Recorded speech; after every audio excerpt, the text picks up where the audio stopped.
Le printemps arabe a attiré l'an dernier en Égypte des centaines de journalistes, mais il a fait fuir les touristes. Et ce n'est qu'un des aspects de la crise économique qui frappe ce pays depuis le début de la révolte populaire. Ici même au Caire, par exemple, le site des pyramides est pratiquement vide alors qu'on est en pleine saison touristique. C'est ainsi que le gouvernement égyptien a décidé de lancer à travers le monde une campagne pour inciter les touristes à revenir. Mais cet effort pourrait être compromis par un nouveau développement, l'élection au Parlement égyptien d'une majorité de députés islamistes.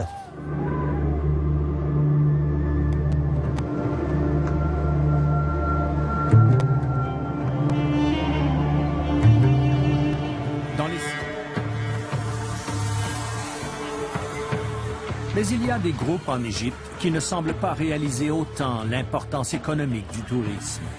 C'est le cas des intégristes religieux qui ont multiplié durant les derniers mois les déclarations incendiaires promettant l'alcool ou les maillots de bain féminins s'ils étaient portés au pouvoir.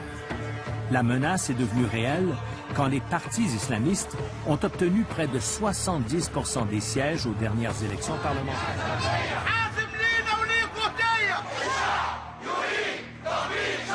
Nous avons rencontré Azem Saleh Abou Ismaël, un candidat salafiste à la présidence du pays, alors qu'il faisait campagne dans un quartier du Caire.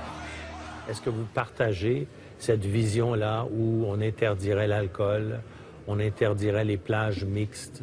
Quelle est votre position à vous là-dessus? Chez nous, la religion interdit certaines choses.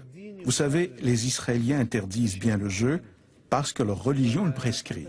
Donc oui, nous avons l'intention d'interdire ce qui n'est pas compatible avec la religion musulmane. Jusqu'à maintenant, les plages des grandes stations balnéaires et Sharm el-Sheikh avaient peu souffert des perturbations engendrées par la Révolution. Les touristes russes, allemands et italiens qui affluent ici chaque année, effrayés par les manifestations du Caire.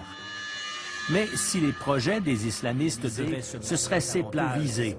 Abou Ismaël minimise toutefois l'impact des changements qu'il propose. Le touriste étranger passe en moyenne une journée, 2 tiers sur les plages d'Égypte. Somme toute, il ne s'agit pas de longs séjours. Mais les propriétaires sont très inquiets. Adel Choukri est le patron des hôteliers du Sud Sinaï. Je respecte cet homme. Il connaît bien sa religion. Mais il ne s'y connaît pas en tourisme. Depuis la victoire des islamistes aux élections parlementaires, il a ouvert des négociations avec les plus modérés d'entre eux, les frères musulmans. Et il est prêt à se battre pour protéger son industrie. Il y a 30 milliards de dollars d'investissement à Sharm el-Sheikh. Pensez-vous que le gouvernement, le peuple, même les frères musulmans, vont laisser détruire tout ça instantanément?